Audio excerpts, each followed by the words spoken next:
ከጀሃነም የመጨረሻ የሚወጣው እሱ ከወጣ በኋላ ጀሃነም ይቆለፋል፣ ቅጣት ነው፣ የሚወጣ የለም። የመጨረሻም ጀነት የሚገባው ይሄ ሰው እኔ እኮ ይላሉ ረሱል ሰለላሁ ዐለይሂ ወሰለም ይህን ሰው አውቀዋለሁ ይላል። በሲራጥ ላይ ከጀሃነም ወጥቶ ይራመዳል። አንዴ ይራመድና ደክሞታል፣ ስራውም አላስጓዘውም፣ ይወድቃል። አንዲያ ወተስፈአሁ النار መራ ከታች ጀሃነም ወላፈን ፊቱን ያገኘዋል፣ ያጠቁረዋል። እንደዛ እየዳኸ የጀሃነም ዳርቻ ላይ ይደርሳል።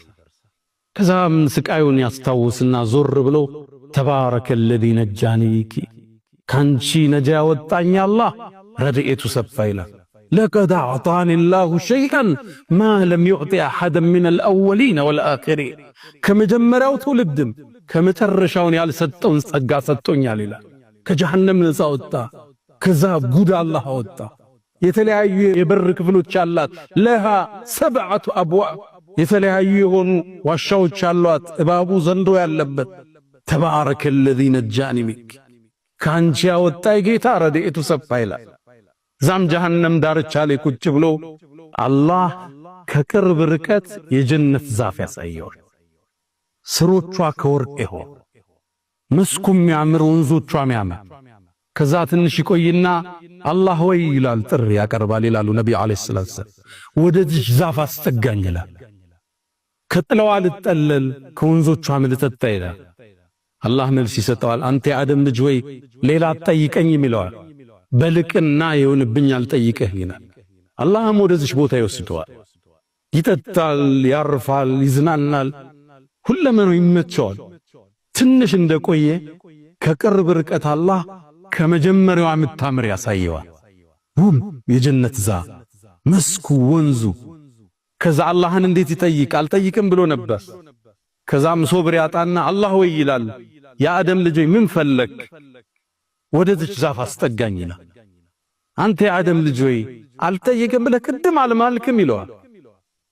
ግዴለም ሌላ አልጠይቅም ወዕዘቲክ በልቅና ይሆንብኝ ይለዋል። አላህም ያስጠጋዋል፣ በምቾት ያሳልፋል። ከዛም ይላሉ ነብዩ አለይሂ ሰላቱ ወሰለም ጀነት በር ላይ ሌላ ዛፍ ያሳየዋል።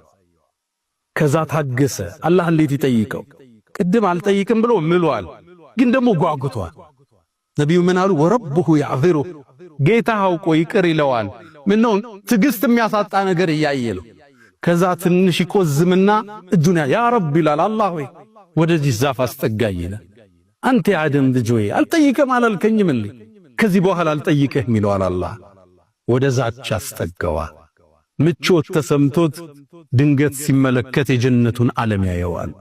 ነቢያቶች ሲጓዙ፣ ሳልሆቹ የጀነት ጎዳና ላይ ሲረማመዱ፣ ሑረል ዐይኖቹ ጋር ሲዘምሩ፣ የጀነት ንፋሶች መጥተው ዛፍ ቅጠሉን ሲያራግቡት የሚወጣ ድምፅ አለ የሚያምር።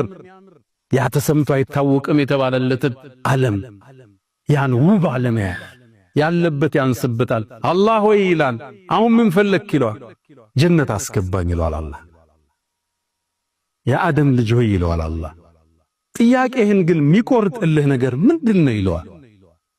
ይችን ዱንያም ያህል እሷንም ተጨማሪ ሁለት አድርጌስ ንግስና ብሰጥህ ይበቃሃል ይለዋል።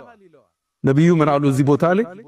ይሄ ባሪያ ጠየቀ፣ አላህ ወይ አንተ የዓለማት ጌታ ሆነ እኔ ጋር እየቀለድክብኝ ነው ይለዋል። አተስተህዚኡ ቢ ነው የሚለው ሐዲስ። ላ ይለዋል አላህ፣ እየቀለድኩብህ አይደለም፣ እኔ ግን በምችለው ነገር ሁሉ ቻይ ነኝ ይለዋል።